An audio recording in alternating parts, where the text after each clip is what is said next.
Act 1. The Arrival. The GPS lost signal 20 minutes ago. James kept driving anyway, following the single-track road as it carved through the Scottish moors. Heather stretched to the horizon in every direction, purple-brown under a grey sky. No houses, no cars, just wind-bent grass and the occasional stone wall collapsing into itself. Perfect.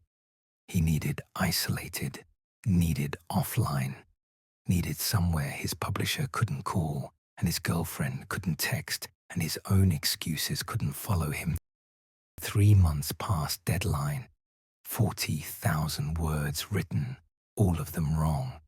His editor had stopped being encouraging and started being concerned. Anna had stopped being concerned and started being distant. Maybe you're not a writer anymore, James. Maybe that was just a phase. One book he'd published, one moderately successful thriller 5 years ago, and had been chasing that high ever since. 2 failed manuscripts, one abandoned halfway through, and now this one, a detective tracking a serial killer. Absolutely nothing special about it, stuck at 40,000 words of mediocre prose. The cottage appeared around a bend. Stone walls, slate roof, small windows like suspicious eyes, older than it looked in the photos. The rental agent's car was already there, a woman in her 60s climbing out as he pulled up. Mr. Holloway, made it all right then. She handed him keys, walked him through the basics. Propane for heat, electric is temperamental, nearest village 8 miles south.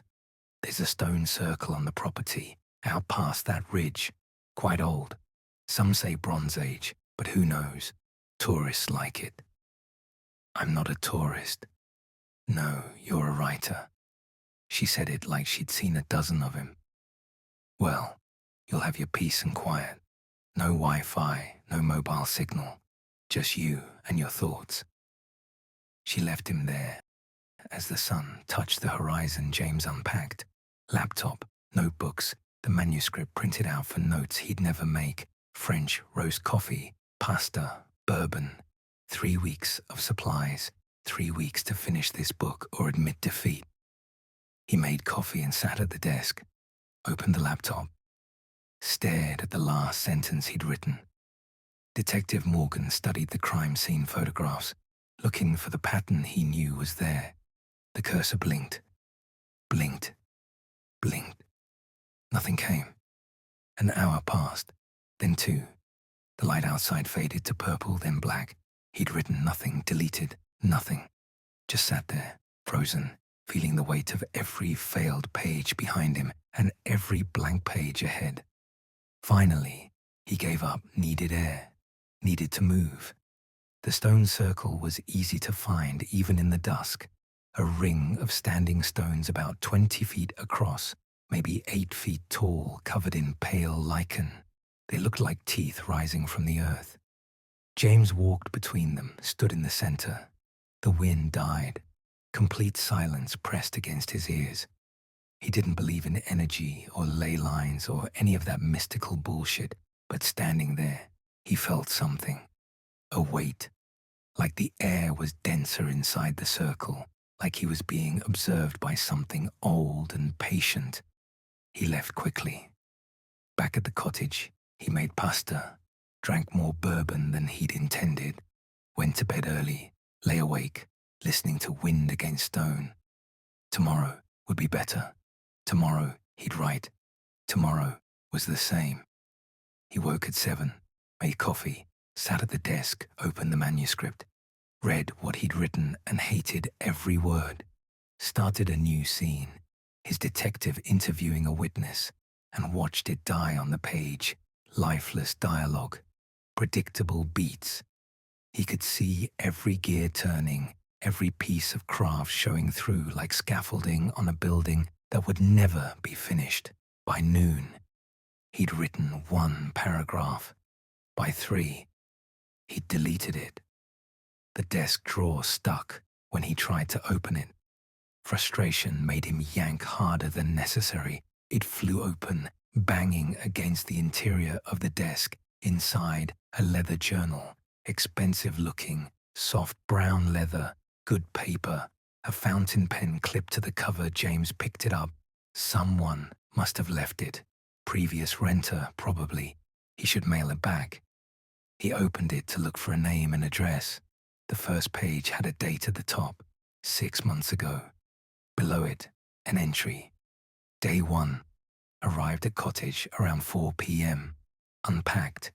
Made coffee, French roast, brought from home, sat at the desk and tried to write. Nothing came. Around dusk, walked to the stone circle, stood in the center, felt watched, came back uneasy, made pasta with a jarred sauce, drank too much bourbon, went to bed early, couldn't sleep, kept thinking about the stones. James read it twice. French roast. He'd brought French roast from home. His preferred brand, the one Anna always complained was too expensive. Pasta with jarred sauce, bourbon. The stone circle at dusk. He'd done all of this yesterday. Coincidence? Had to be. Writers were creatures of habit. Someone else on a writing retreat would follow similar patterns. The rental agent probably gave everyone the same spiel about the stone circle. Of course, they'd walk out there first night.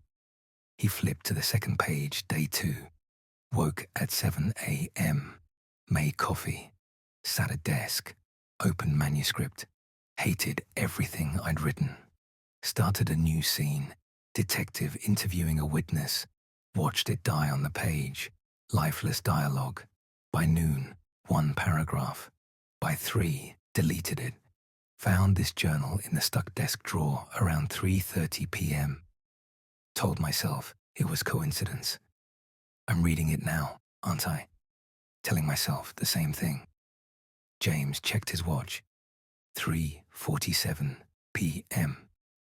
His coffee had gone cold in the mug beside him. The cursor on his laptop still blinked on that same unfinished sentence from yesterday.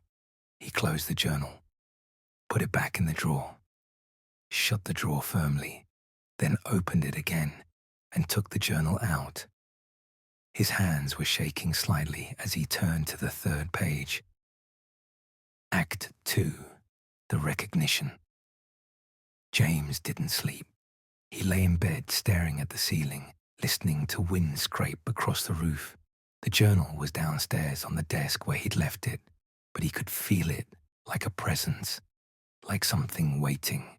At 2:47 a.m., he gave up, went downstairs, made coffee, turned on the desk lamp.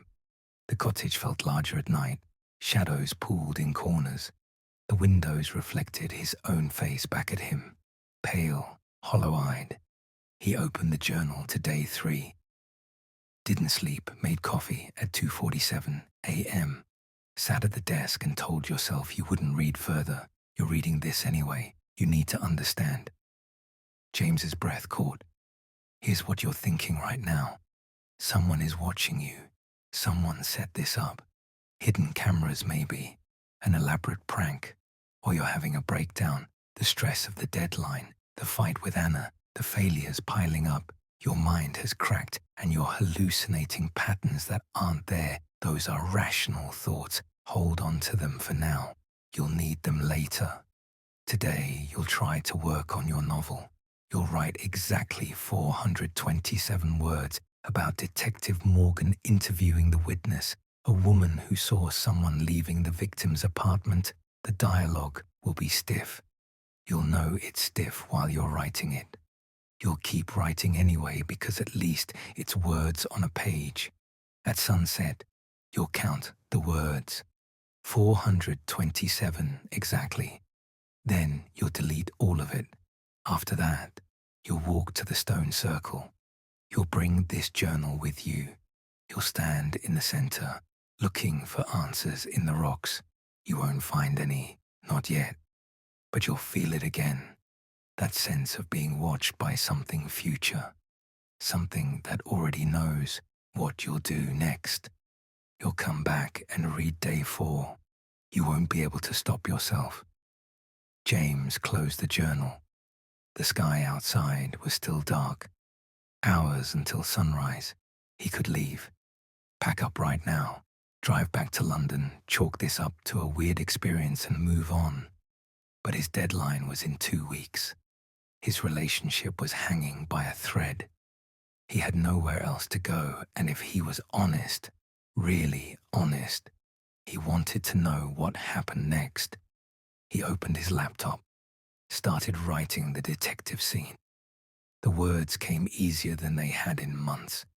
He knew exactly what he was writing. The witness, her nervous energy, the way she kept touching her wedding ring, Detective Morgan asking careful questions, getting nowhere. It flowed. Stiff dialogue. He could hear it even as he typed it. But he kept going. By sunset, he stopped. Highlighted the new text. Word count, 427. James stared at the number. Then, very deliberately, he deleted it all. The blank page stared back at him. He picked up the journal and walked outside. The stone circle looked different at dusk. Longer shadows. The lichen on the stones seemed to pulse in the fading light. Just a trick of perception. The way static patterns can look like movement when you're tired. James stood in the center. Turned slowly, studying each stone. Looking for what? Cameras, carved predictions, some explanation that would make this make sense. Just old rocks, just wind and heather, and the empty moor stretching away in all directions. But that feeling was stronger now. Not watched. Wrong word. It was more like standing on train tracks and feeling the vibration before you hear the engine. Something approaching from the future. Something inevitable. He opened the journal. Read day 4 by the last of the light. You're starting to understand it's real. The journal, I mean. You can't explain it yet. But you know it's not a prank. No one could set this up. No one could predict your thoughts this precisely. Tomorrow, you'll try to break the pattern. You'll make different choices. Different coffee, different breakfast, different writing schedule. You'll think if you can prove the journal wrong about something small, you can prove it wrong about everything. It won't work, not because you can't make different choices, but because the different choices you make will be the ones I already wrote down. Day 5. You'll call Anna. The landline works, barely, but it works. You'll try to tell her about the journal. You'll sound insane. She'll say, "James, you're having a breakdown. You need to come home." You'll promise you will. You'll hang up and sit there, holding the phone, knowing you won't leave. Not yet. Not until you understand. James walked back to the cottage. The moon was rising, nearly full, turning the moors silver. Inside, he made tea instead of coffee, scrambled eggs instead of pasta, went to bed at a reasonable hour instead of drinking bourbon until he passed out. Different choices. He slept 3 hours badly and woke from a dream about Anna. In the dream, she was crying. She said, "You're already gone, you're not really here anymore." He tried to tell her he was right there, but when he looked down, his hands were transparent. At breakfast, he made coffee French roast. The tea he'd made the night before sat cold and untouched on the counter. He sat down to write at exactly the same time as yesterday. By day 6, James stopped pretending. He read the entire journal in one sitting. 12 pages, 21 days. Every day described in perfect detail. His routines, his thoughts, his small rebellions that weren't rebellions at all because they were already written down. Day 7. You'll finally write something good today. 3 pages about a man who finds a journal that predicts his future. You'll think you're being clever, meta, turning your experience into fiction. You'll read it back and realize you're not creating anything. You're just transcribing what you're living. The story isn't yours. It never was. Day 10. Today you'll understand the real horror. It's not that the journal predicts your future. It's that you never had a future to predict. You're not a person making choices. You're a character following a script. Every decision you think you're making, I already wrote down 6 months ago. Because 6 months ago, someone wrote it down for me. And 6 months before that, someone wrote it for them. There was a list tucked in the back of the journal, names and dates. Michael Chen, June 2019. Rebecca Walsh, December 2019. Thomas Keir, June 2020. Sarah Okonkwo, December 2020. 27 names total, all 6 months apart. The last entry was dated 6 months ago. Below it, space for one more name. Blank. James spent day 11 driving to the village. The library had Wi-Fi. He looked up every name on the list, all writers, most still publishing. Rebecca Walsh had won a horror prize for a novel about a woman who finds her future in a diary. Thomas Keir wrote a best-selling thriller about a detective who realizes he's fictional. On and on. Variations of the same story. All except one, Daniel Rothman, the name from 6 months ago. No books, just an obituary. Daniel Rothman, 34, found deceased November 3rd. Cause of death: exposure. Mr. Rothman was discovered in a field approximately 4 miles from his residence, having apparently walked in circles for several hours before succumbing to hypothermia. Witnesses reported him speaking incoherently about breaking the pattern and going off script. Daniel had tried to leave early, tried to break free before day 21. It hadn't worked. That night, James read day 16. You found Daniel. Good. That's important. You need to understand. You can't break the pattern by refusing to follow it. That's still following it. I wrote down that you try. There's only one way out, and it's the same trap every time. Day 21. The stone circle sunset. You have to see it first. Then you'll understand what we all understood. And you'll write this journal for the next person. Not because you want to. Because once you see it, you have to share it. The knowledge demands witnesses. 5 more days. James closed the journal, looked around the cottage, the desk, the cold fireplace, the dark windows reflecting his face. 5 more days until he walked to the stone circle and learned what 27 writers before him had learned. What made them all go home and write the same story? What made Daniel try to run? What made everyone else come back? He could leave now. He could pack up and drive away and spend the rest of his life wandering safe and ignorant. But he'd been wondering his whole life, wondering why writing felt like remembering, why his choices never felt truly his, why he always sensed invisible rails beneath everything he did. Maybe that's why the Cottage chose writers. Maybe they were the only ones who'd already suspected. James opened his laptop, started writing. 3 pages flowed out of him, the best work he'd done in years. A story about a man who finds a journal that predicts his future. He read it back. Every word felt inevitable, like he wasn't writing it, like he was just watching his hands transcribe something that already existed. He saved the file. 5 more days. Act 3. The Spiral. Days 17 through 20 blurred together. James stopped fighting. He followed the journal's predictions perfectly, not trying to anymore, just accepting. He wrote his pages, deleted them, walked the moors, made his meals. The journal described his resignation, his curiosity, his growing certainty that day 21 would give him answers he both craved and feared. He felt calm. That was the strangest part. The panic had burned itself out somewhere around day 12, replaced by something like relief. All his life he'd felt like he was performing, following invisible rules, making choices that never quite felt like his own.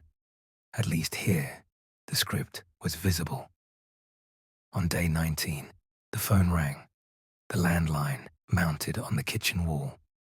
It hadn't rung once in nearly 3 weeks. James stared at it for 4 rings before answering. "James," Hannah's voice, tight with worry. "I got your email.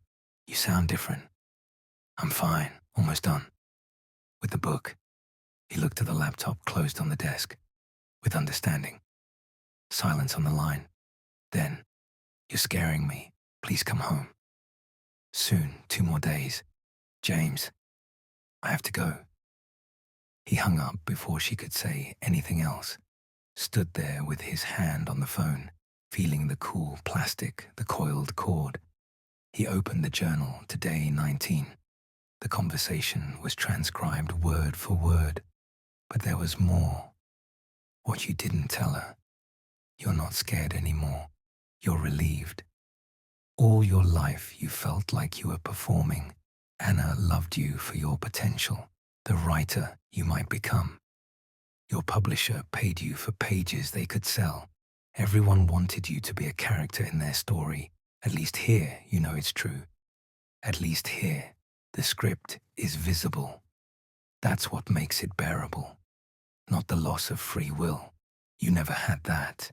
But the clarity, the honesty. No more pretending your choices matter when they're just reactions to prior causes stretching back before you were born. James closed the journal, looked out the window at the darkening moors. 2 more days. Day 21 arrived with unexpected sunshine. James woke before dawn, made coffee, sat at the desk with the journal he'd read the final entry a dozen times, but read it again now. "You'll walk to the stone circle at sunset. The light will be golden, low, casting long shadows. Stand in the center, face west. Wait. You'll see it. Not with your eyes, not exactly. You'll understand it.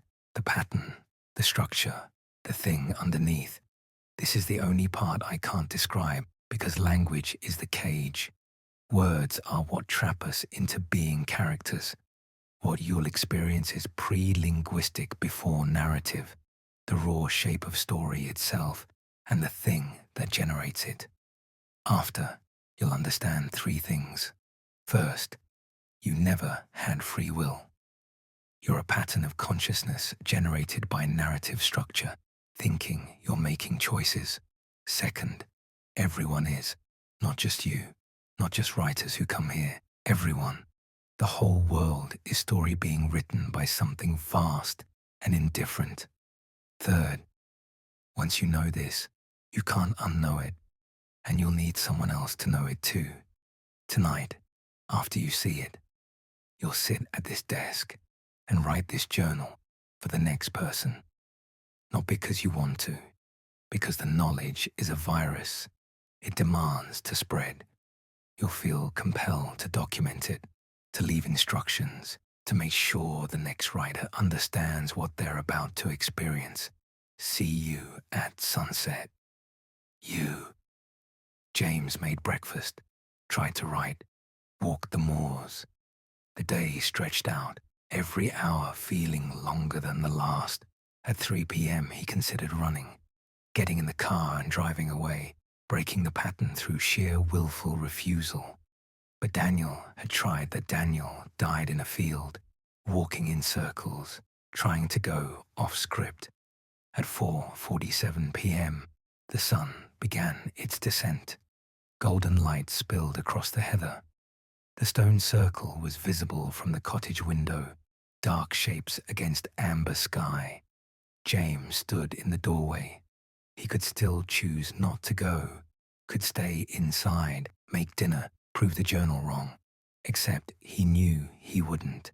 The journal said he'd be at the stone circle at sunset, which meant he would be. He'd never not done what the journal said he'd do. Unless that was the trap. Unless The only way to break free was to not go. But how could he choose differently when the journal had already written down that he'd think exactly this? James walked across the moor, not deciding to just walking, one foot, then the other, the story pulling him forward like a current. He wasn't going to the circle. The narrative was taking him there. He'd always been on rails. He was just seeing them now. The stones were taller from inside the ring. They loomed dark against the burning sky. James stood in the center, faced west, as instructed. The sun hung above the horizon, swollen and red. He waited. Nothing happened. Minutes passed. The sun sank lower, painting the clouds orange, then pink. His shadow stretched long across the grass. Wind moved through the heather with a sound like breathing. Still nothing. He felt foolish. All this build-up for nothing. 21 days of prophecy and dread, and it ended with him standing in a field, alone, watching a sunset. Maybe the journal was elaborate bullshit. Maybe he was having a breakdown, and this was his bottom, standing between old rocks, believing a book could tell his future. The sun touched the horizon, and James saw it. Not a vision, not a sound, a recognition, the pattern. It wasn't in the stones.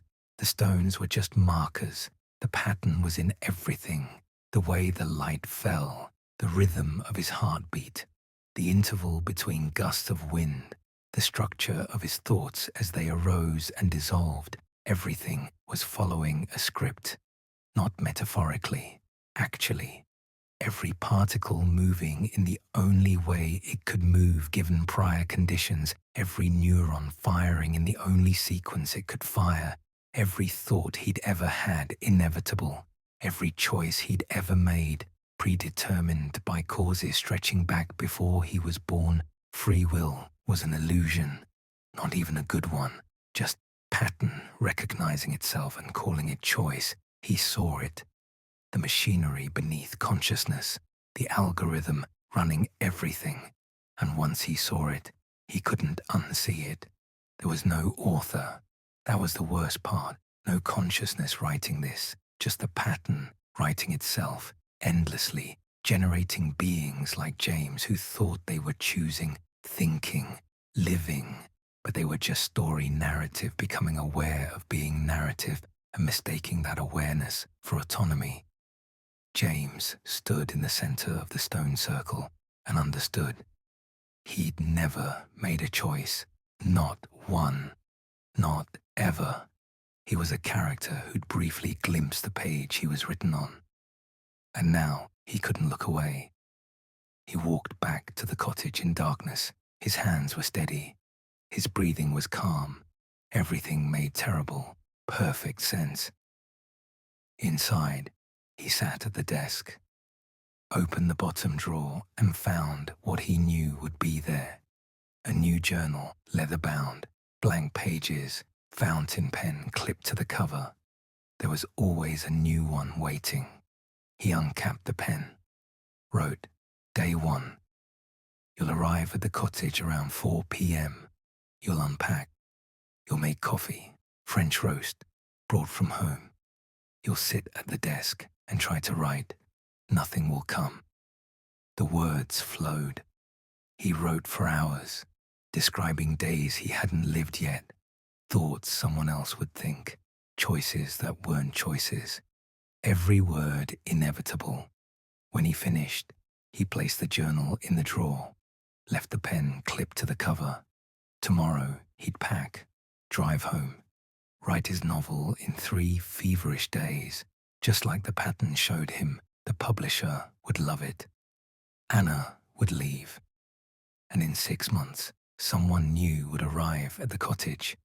The cycle would continue. It always did. Act 4. The Knowledge. 3 days after returning to London, James finished his novel. He didn't remember writing it. Not really.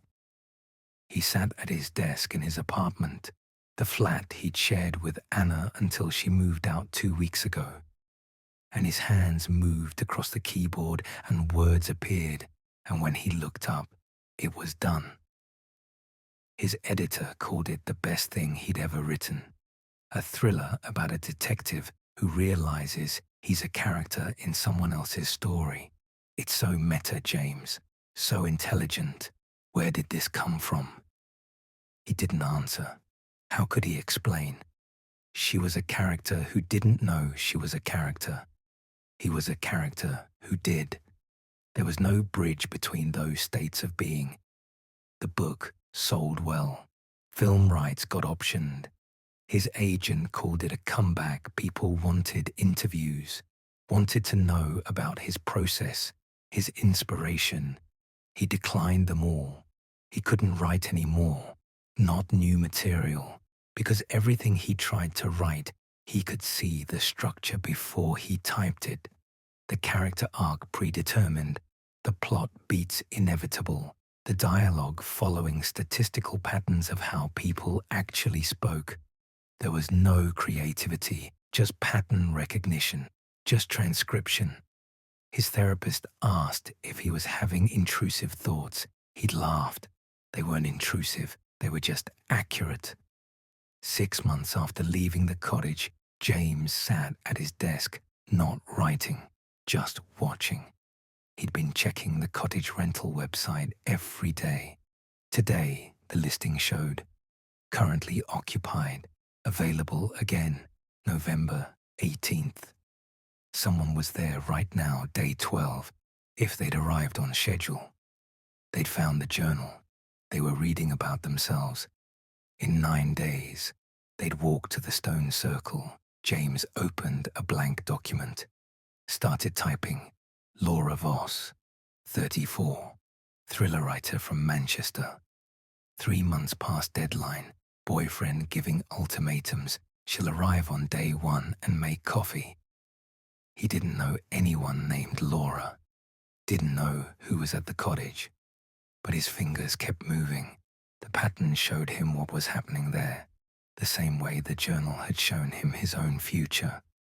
Because once you saw the pattern, you couldn't unsee it. You could read the story as it was being written everywhere, all the time. He typed for hours, describing someone else's days 1 through 12 in perfect detail, what they'd eaten, what they'd thought, how they'd tried to break the pattern and failed. It was transcription, not creation. He was just reading what was already written into the structure of things.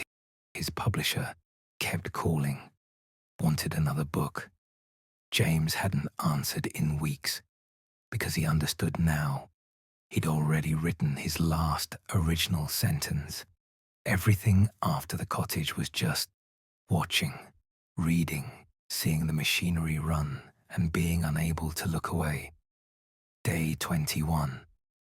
She'll walk to the stone circle at sunset. She'll understand. She'll come back and write the journal. In 6 months, she'll be sitting where I'm sitting now, typing about the next person, unable to stop watching, unable to stop knowing. James's cursor blinked at the end of the sentence. He highlighted everything, finger hovering over delete, didn't delete it. In 9 days, someone at the cottage would walk to the stone circle and James would know exactly what they saw, exactly what they felt, exactly what they'd do next. He closed the laptop, opened it again 5 minutes later, kept typing. Outside his window, London moved through its patterns. People walking to work, following the same routes, making the same choices, thinking they were living lives when they were just executing code written into them by circumstance and biology and history. James could see all of it now. The cottage hadn't cursed him. It had just shown him what was always true. And now he couldn't stop watching the pattern repeat. Act 5. The Circle. The email arrived on day 21. James was at his desk typing about Laura's walk to the stone circle. When his inbox chimed, he almost didn't check it, almost kept transcribing, but something made him look. The subject line, Cottage inquiry. He opened it. Mr. Holloway, this is Margaret Finch, the letting agent. I wanted to follow up regarding your recent stay at Moorstone Cottage. We've had several complaints from subsequent guests about items left behind, specifically journals and written materials in the desk drawers. Per our rental agreement, personal belongings should be removed upon departure. Additionally, we've noticed you've been monitoring the property listing quite closely. I want to assure you that guest privacy is our top priority. If you're experiencing any concerns related to your stay, please don't hesitate to reach out. Best regards, Margaret Finch. James read it 3 times. She thought he'd left the journal. She thought he was the problem. But he hadn't left anything. He'd written the journal. Yes. Spent hours that final night documenting days 1 through 21 for whoever came next. But when he'd woken the next morning to pack, the journal was gone. The desk drawer was empty except for dust and an old pencil. The journal had disappeared, like it was never there, like the cottage had absorbed it, or he'd never written it at all. James opened his laptop search history, looked for the names he'd researched at the village library: Michael Chen, Rebecca Walsh, Thomas Keir, Daniel Rothman. The search history was there, but when he clicked through now, the results were different. Michael Chen, venture capitalist, never published a word. Rebecca Walsh, veterinarian in Cardiff, no novel, no horror prize. Thomas Keir, civil engineer, alive and well, no best-selling thriller. Daniel Rothman, no obituary, no death. Just a LinkedIn profile showing him working at a marketing firm in Edinburgh. None of them were writers. None of them had ever been to the cottage. James's hands started shaking. He opened the document he'd been typing, the one about Laura. Read it back. It was gibberish. Not quite nonsense, but close. Fragmented observations about a person who didn't exist, doing things that didn't make sense, following a pattern that was just his mind creating shapes out of noise. He checked the cottage listing, currently available. No one was there. No one had been there since him. His phone buzzed. A text from Anna. Your editor called me. She's worried. Said you've stopped answering emails. James, please talk to someone. He looked around his apartment. Empty coffee mugs, unopened mail. His manuscript printed out, covered in notes in his own handwriting that he didn't remember making. The window reflected his face back at him. Pale, hollow-eyed, unfamiliar. 2 possibilities. The cottage had shown him the truth. The pattern was real. He could see the structure of narrative itself, the machinery beneath consciousness. He was cursed with knowledge no one else could bear. The evidence had erased itself because that's what the pattern did. It hid from those who saw it too clearly, or the cottage had broken something in his mind. The isolation, the deadline pressure, the failing relationship. He'd had a psychotic break, spent 3 weeks writing himself into a delusion, created an elaborate mythology to explain his own unraveling. And now he was sitting in a London flat, typing about imaginary people, watching patterns that didn't exist, unable to write because he'd forgotten how to tell the difference between story and reality. James sat very still. Outside, London moved through its patterns. Downstairs, his neighbour's door opened and closed. Same time as always, 6:47 p.m. Every day, 6:47 p.m. She came home from work. He'd never noticed before the cottage. Now he couldn't stop noticing. Footsteps in the hallway, 12 steps to her door, always 12. The jingle of keys, the lock turning, The door closing. Pattern, pattern, pattern. He looked at the blank document on his screen. The cursor blinked in the silence. Then his phone buzzed again. Not a text this time. A notification from the Cottage rental website. He'd set up alerts months ago, obsessively tracking availability. New review posted. Moorstone Cottage. He clicked it before he could stop himself. Strange experience. Found a journal in the desk that described my entire stay before I'd even lived it. Thought it was a prank at first, but the details were too specific. Has anyone else experienced this? The owner claims no knowledge of any journals. Honestly, a bit unsettling. 3 out of 5 stars. Posted by L. Voss, Manchester. James stared at the screen. Laura Voss. The name he'd been typing. The person he'd invented. The pattern he'd been transcribing from nothing, except she was real. Or he was refreshing a website at 6:47 p.m., the same moment his neighbor came home, reading a review that his fractured mind was generating in real time, seeing coherence in chaos because that's what broken brains do. He refreshed the page. The review was gone. Refreshed again. Still gone. He closed the laptop, put his head in his hands, tried to breathe. When he opened it again, the document was still blank, the cursor still blinking. He could close it, stop watching, try to forget, but he'd been trying to forget for 6 months, and somewhere in Scotland, in a stone cottage on the moors, a desk drawer waited, empty or full. He'd never know which. His neighbor's TV turned on through the wall, same show as always, same time.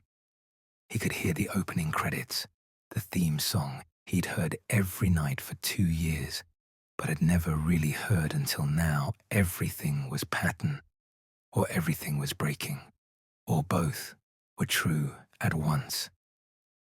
James put his hands on the keyboard, started typing. Not because he knew whether it was real or delusion, but because the distinction had stopped mattering. The cursor blinked. He kept typing. And 6 months from now, someone would arrive at a cottage, find something in a drawer, walk to a stone circle at sunset.